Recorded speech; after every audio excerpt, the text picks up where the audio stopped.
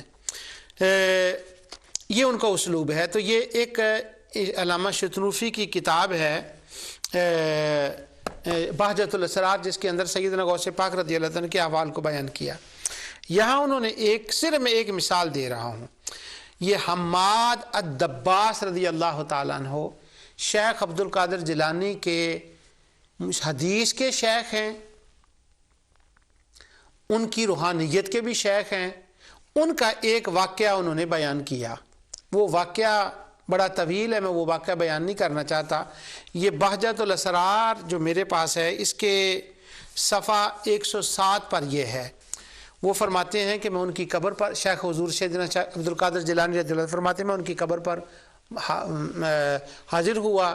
ان کے احوال مجھ پر کچھ ظاہر ہوئے، اور میرے یہ وہ شیخ حماد دباس وہ شیخ ہیں کہ میں بچپن میں ان کے پاس پڑھا کرتا تھا، اور لڑکے بھی میرے پاس تھے. تو انہوں نے اپنی بچپن کا واقعہ اور ان کے مزار پر حاضر ہو کر ان سے جو شرف ملاقات ہوا، اللہ تعالیٰ نے غوث اعظم رضی اللہ عنہ کے اوپر جو احوال ظاہر کیے ان کا وہ بیان کیا. اب جب انہوں نے یہ واقعہ بیان کیا تو یہاں پر انہوں نے 3 سندیں بیان کی ہیں. ایک سند، پھر دوسری سند، پھر تیسری سند، یعنی واقعہ ایک ہی ہے. اب یہ دیکھیں کہ ایک سند کے ساتھ 4 سندیں، ایک سند کے ساتھ واقعہ بیان کیا، پھر 3 اور سندیں اس کی مطابعت میں لائے.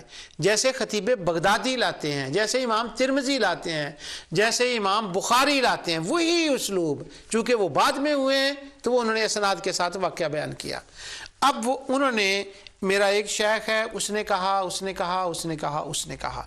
اب جب یہ انہوں نے اختیار کیا تو یہ ظاہر بات ہے کہ جس طرح احادیث کی کتاب میں وہ جو سند میں لوگ آتے ہیں ان میں کوئی کمزور ہوتا ہے، کوئی سٹرونگ ہوتا ہے، تو اس کتاب کے اندر بھی اس طرح سے ہوا کہ جو انہوں نے واقعات بیان کیے ہیں، جس طرح مسلم میں، ترمذی، بخاری میں ہو سکتا ہے کہ کوئی واقعہ بیان سند میں آ جائیں، تو یہ بھی ہو سکتا ہے. اس کتاب کے اندر کیوں نہیں ہو سکتا؟ لیکن انہوں نے کوشش یہ کی ہے، وہ فرماتے ہیں کہ میں نے یہ کتاب چن کر لوگوں کو بیان کیا ہے کہ جو مشائخ تھے، ولی اللہ تھے، میری سند میں وہی لوگ ہیں. تو انہوں نے اپنی حد تک، بڑی حد تک اس کے اندر اسناد کو جو ہے چن کر اچھی اسناد لائے ہیں. اس کے مقدمے میں وہ لکھتے ہیں کہ فَإِنِّي كُنْتُ سُئِلَتْ أَنْ أَجْمَعَ مَا وَقَعَ لِي فِي قَوْلِ شَيْخُنَا شیخ الاسلام مقتدى الاولیاء علم الہدا محی الدین ابی محمد عبد القادر بن ابی صالح الجیلی رضی اللہ عنہ. وہ فرماتے ہیں کہ القائل قادمی حاضی علی رکبت کل ولی اللہ یا ولی للہ اذ ہیا جو انہوں نے بیان کیا ہے اس کے بارے میں کچھ بیان کریں۔ تو وہ کہتے ہیں کہ میں نے اس کے اوپر جو مجھ سے پوچھا گیا تھا میں نے اس کے اوپر بیان کیا، فاستخرت للہ، میں نے استخارہ کیا، وَأَجَبْتُ السَّائِلِ ابْتِغَاءَ النَّفْعِ الْعَاجِلِ وَالْآجِلِ، پھر وہ آگے بیان کرتے ہیں کہ میں نے اس سائل کے سوال پر استخارہ کیا، اللہ تعالیٰ نے مجھ پہ روشن کیا تو میں یہ کتاب لکھ رہا ہوں۔ اب یہ بہجت الاسرار کتاب ہے جو ایک قدیم ماخذ ہے، اگرچہ وہ دوسرے محدث ہیں، محدث تیونس نے ایک لسٹ دی ہے جس میں اندر 2-3 کتابوں کا انہوں نے ذکر کیا ہے کہ اس کتاب سے پہلے بھی وہ حضور شیخ عبد القادر جیلانی رضی اللہ عنہ کی شان میں لکھی گئی جو ماخذ ہیں آپ کی حالات کے جاننے کا، ان کتابوں کا بھی انہوں نے ذکر کیا، لیکن بہجت الاسرار کو بڑی شہرت ملی ہے۔ شیخ محقق علیہ الرحمہ عبدالحق محدثی رحمۃ اللہ علیہ نے اس کا فارسی میں ترجمہ کیا، اس پر اور احوال لکھے، تو ہمارے ہاں یہ کتاب بہت معروف ہے۔ ہمارے شبہ ڈالنے والے دوست اس کتاب کے بارے میں وہ شکوک و شبہات پیدا کرتے ہیں، کہتے ہیں کہ یہ کتاب صحیح نہیں ہے، اس کے اندر جو اسانید ہیں، جو واقعات غوث اعظم کے لکھے ہیں وہ درست نہیں ہے۔ میرا اصل میں ازالہ شبہات میں یہ موضوع نہیں تھا، میرا موضوع صرف اتنا تھا کہ بدعت کے باب میں یہ بیان کروں کہ جو اعمال صالحہ ہم کرتے ہیں جن کو بدعت کہا جاتا ہے اور جن کی وجہ سے ہمیں اہل البدعت کہا جاتا ہے، یہ حضور غوث اعظم بھی کرتے تھے، ابن قدامہ بھی کرتے تھے، عبد الغنی المقدسی بھی کرتے تھے۔ ان کی کتاب الغنیہ کے اندر یہ ساری باتیں لکھی ہیں، اور الغنیہ کو شیخ بن باز سے لے کر ابن تیمیہ تک، ابن القیم، سب نے ان کی کتاب مانا ہے اور اچھی کتاب مانا ہے، ان کو ولی مانا ہے۔ تو اگر یہ باتیں غلط ہیں تو پھر وہ کیوں کرتے تھے؟ لہٰذا یہ بدعت نہیں، کہنے والوں کو شبہ ہو گیا۔ یہ میرا موضوع تھا، لیکن جب یہ میں کر رہا تھا تو یہ مسئلہ بھی درمیان میں آ گیا کہ میں نے حضور غوث پاک رضی اللہ عنہ کے واقعات کو بیان کیا، تو کیوں نہ مجھے اس رب نے اپنی رحمت سے جب توفیق دی ہے کہ میں بہجت الاسرار علامہ شتنوفی کے اوپر کچھ بیان کر سکتا ہوں اور ان شبہات کا ازالہ کر سکتا ہوں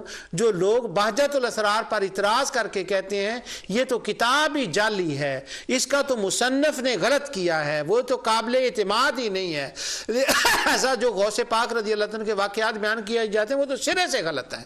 تو چونکہ یہ بات اس کے ساتھ آتی ہے اس لیے میں نے بدعہ کے ساتھ اس کو لنک کر دیا۔ تو لوگ شتنوفی کے بارے میں کہتے ہیں کہ یہ تو جی قابل اعتماد نہیں، بالکل قابل اعتماد ہیں۔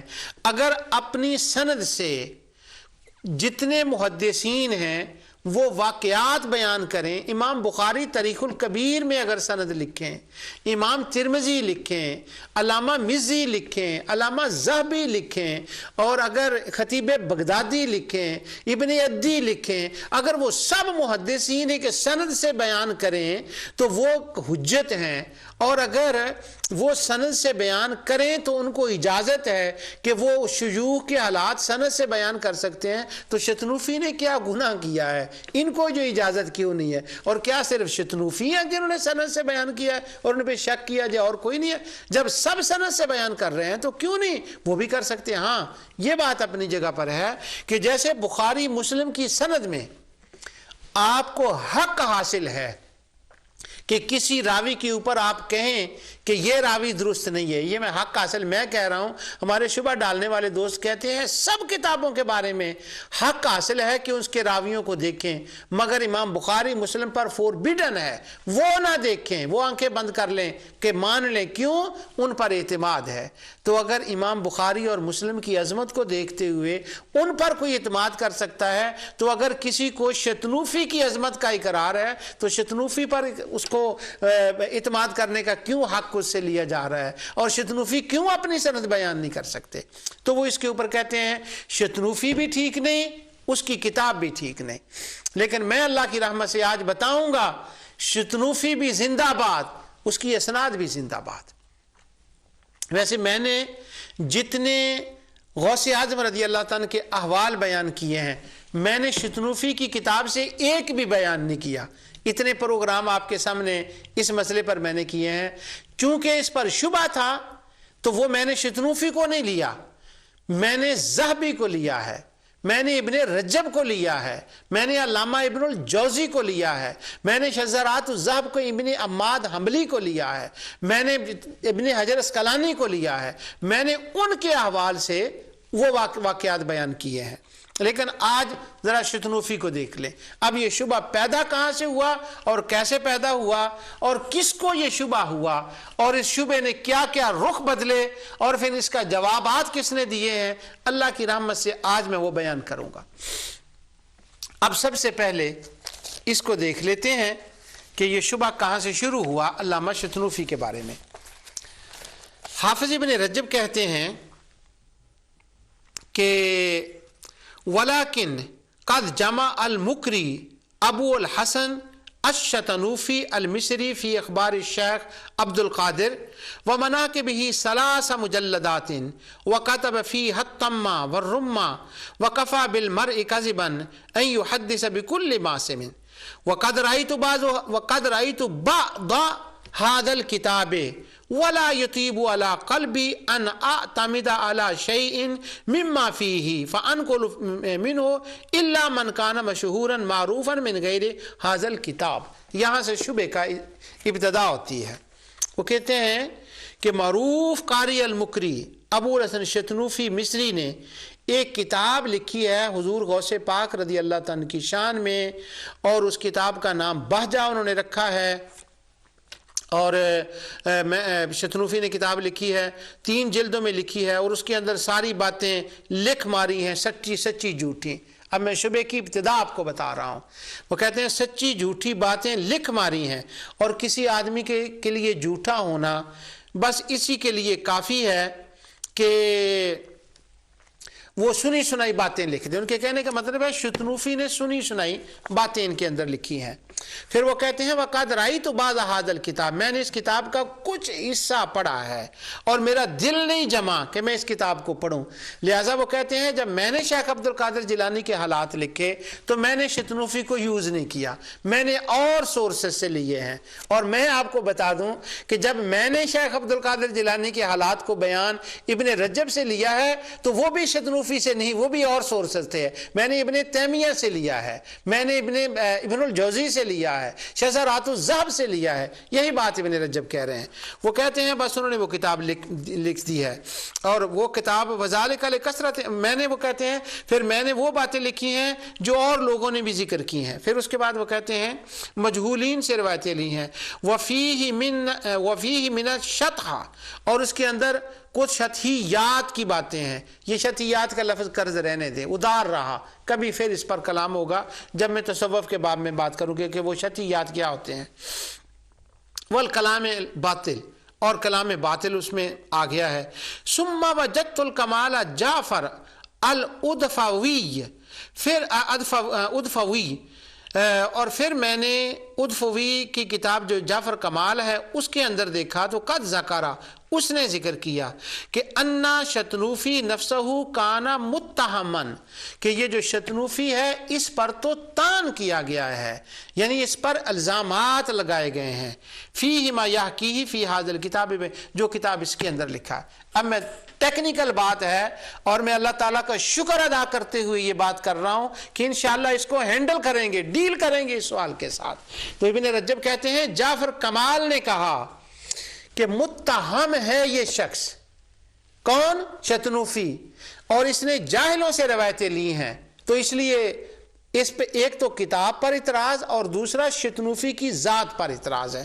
یہاں سے تو یہ بات شروع ہوتی ہے یہاں سے۔ اس کے بعد حافظ ابن رجب نے جو اصل بات ہے اس کی طرف اشارہ آگے جا کر کیا۔ وہ کہتے ہیں جس پر وہ جن کا جو سب سے زیادہ ان کو بات لگی، کہتے ہیں فَأَمَّا الْحِكَایَةُ وَالْمَعْرُوفَ عَنِ الشیخ عبد القادر جیلانی قَالَ قَدَمِي هَذِهِ عَلَى رَقْبَةِ كُلِّ وَلِيِّ اللَّهِ فَقَدْ سَاقَهَا هَذَا الْمُصَنِّفُ عَنْهُ مِنْ طَرِيقٍ مُتَعَدِّدَةٍ۔ یہ جو انہوں نے لکھا ہے اس کتاب کے اندر شتنوفی نے کہ حضور غوث پاک نے کہا میرا قدم تمام ولیوں کے اوپر ہے، کئی سندوں کے ساتھ اس کا ذکر کیا، یہ وہ مان رہے ہیں۔ لیکن وَأَحْسَنَ مَا قِيلَ فِي هَذَا الْكَلَامِ، اور اس کا ما ذکرہ الشیخ ابو حفص السہروردی فی عوارفہ، انہو من شطحۃ الشیخ، وہ کہتے ہیں شیخ سہروردی نے یہ بات کی ہے، اس کے کچھ واقعات کے یہ شطیحات سے ہے۔ یہ بات کرنے کے بعد اب یہاں میں اس بات کو یہاں چھوڑ رہا ہوں کہ یہاں سے یہ شبہ شروع ہوتا ہے کہ شیخ جعفر نے کہا ہے کہ شیخ شتنوفی پر الزام ہے اور ان کی اسناد کے اوپر۔ اب جہاں تک اسناد کے اوپر الزام ہے، کسی نے یہ ذکر نہیں کیا کہ وہ کون سی سند ہے جس کے اوپر الزام ہے۔ ہاں ایک کا انہوں نے اشارہ کیا، اس پر تو میں کلام کروں گا اللہ کی رحمت سے، جس کے اوپر وہ بھی سند پر تان نہیں کیا کہ میرا قدم تمام ولیوں کے اوپر ہے، اس بات پر تان کیا ہے کہ یہ بات کس طرح سے ہے۔ یہ میں جواب دیتا ہوں اس کا، لیکن ہونا تو یہ چاہیے تھا نا کہ اگر شتنوفی کی اسناد غلط ہیں تو بتایا جاتا یہ سند غلط ہے، یہ سند غلط ہے۔ یہ بات یاد رہے کہ وہ کہتے ہیں میں نے کتاب کا بعض حصہ پڑھا۔ اب شتنوفی کا تذکرہ میں پڑھتا ہوں الدرر الکامنہ سے۔ حافظ ابن حجر اسقلانی کہتے ہیں الدرر الکامنہ کیا کہتے ہیں کہ علی بن یوسف ان کا نام تھا، مشہور بڑے مشہور قاری تھے۔ شیخ نور الدین شتنوفی ان کا نام تھا، شافعی تھے، کان اصلہ من الشام، وہ شام کے رہنے والے تھے، بلقاء میں، پھر وہ قاہرہ میں گئے، وہاں انہوں نے بہت ساری قرات پڑھائی، لوگ ان کے ساتھ پڑھنے کے لیے آئے، اور پھر آگے کہتے ہیں کہ وَكَانَ النَّاسُ يُكْرِمُونَهُ وَيُعَظِّمُونَهُ وَيَنْسِبُونَهُ إِلَى الصَّلَاةِ وَإِنْ تَفَى بِهِ جَمَاعَةٌ فِي الْقِرَاءَةِ وَهُوَ جَمَعَ مَنَعَ، وہ لوگ ان کا احترام کرتے تھے، بڑی عزت کرتے تھے، اور لوگ ان سے قرات پڑھتے تھے۔ وَجَمَعَ هُوَ مَنَاقِبُ الشیخ عبد القادر، انہوں نے شیخ عبد القادر کے بارے میں ایک کتاب لکھی، وَسَمَّى الْكِتَابُ الْبَہْجَہ، اس کا نام بہجہ رکھا۔ یہ ابن حجر اسقلانی کہہ کے کہ انہوں نے کتاب لکھی، پہلے تو ان کی تعریف کی ہے، تان نہیں کیا، یہ یاد رکھیں۔ شتنوفی کے اوپر تان نہیں کیا ابن حجر اسقلانی نے، وہ کہتے ہیں جو کتاب لکھی ہے نا، ہاں یہ بات ہے کہ وَذَكَرَ فِيهَا غَرَائِبَ وَعَجَائِبَ وَطَعَنَ النَّاسُ فِي كَثِيرٍ مِّنْ حِكَایَتِهِ وَمِنْ أَسَانِیدِهِ فِيهَا، وہ جو شتنوفی کی کتاب ہے نا، اس کے اندر بڑی عجیب و غریب باتیں لکھی ہوئی ہیں، اور لوگوں نے کہا ہے کہ اس کی سندیں ٹھیک نہیں ہیں، بہت سی روایتوں کی اس کی سند۔ آگے کہتے ہیں وَكَانَ عَالِمًا تَقِيًّا مَشْكُورَ السِّیرَةِ، ہاں یہ بات ہے، بندہ عالم تھا، بڑی حسن سیرت تھی، کمال کا بندہ تھا، لوگ احترام کرتے ہیں۔ اب الدرر الکامنہ سے جو میں پڑھ رہا ہوں علامہ شتنوفی کا ترجمہ، اس میں دو باتیں ذہن میں رکھیں۔ ابن حجر اسقلانی نے شتنوفی کی ذات کی تعریف کی ہے اور ان پر تان نہیں کیا، ان کی ذات پر، ہاں ان کی کتاب کی جو اسانید ہے نا ان کے اوپر اس نے کہا ہے، اور پھر کہا ہے کس کے اوپر تان کیا ہے۔ وہ تان کس نے کیا ہے؟ کہتے ہیں قال الجمال الجعفر، یہ جمال جعفر نے کہا ہے کہ انہوں نے ان کی جو اسناد ہیں ان کے اوپر تان کیا ہے، ابن حجر نہیں کر رہے ان کو، لیکن چونکہ وہ مورخ ہیں ان کا کام بنتا تھا جعفر جمال کا ذکر کرنا۔ اب میں تین دوسرا ترجمہ پڑھایا ہوں الدرر الکامنہ سے، اب تیسرا ترجمہ سنیے علامہ شتنوفی کا۔ معرفت القراء للکبار علی الطبقات والاعصار، یہ کتاب ہے علامہ ذہبی کی۔ علامہ ذہبی اس کے اندر علامہ شتنوفی کے بارے میں کہتے ہیں، وہ کہتے ہیں کہ حضرت مجلس الاقراته فعجبني سمعته وسكونه وكان اذا غرم زائدا بالشيخ عبد القادر الجيلي جمع مناقبه واخباره في نحو من 3 مجلات وكتب فيها امن اقبل وادبر فراج عليها فيها اباطيل وكاذيب۔ علامہ ذہبی کہتے ہیں کہ میں گیا ہوں خود علامہ شتنوفی کے پاس، میں نے قرات پڑھی ہے، میرے استاد ہیں، بڑے کمال کے بندے تھے، اور ان کی مجلس سے بڑے لوگوں کو فائدہ ہوتا تھا، بڑا سکون ملتا تھا ان کی مجلس میں۔ ہاں انہوں نے شیخ عبد القادر جیلانی کے بارے میں 3 جلدوں میں کتاب لکھی ہے، اور اس کا نام بہجہ ہے، اور اس کے اندر انہوں نے کئی باطل باتیں اور جھوٹی باتیں لکھ دی ہیں۔ یہ علامہ ذہبی کا ہے۔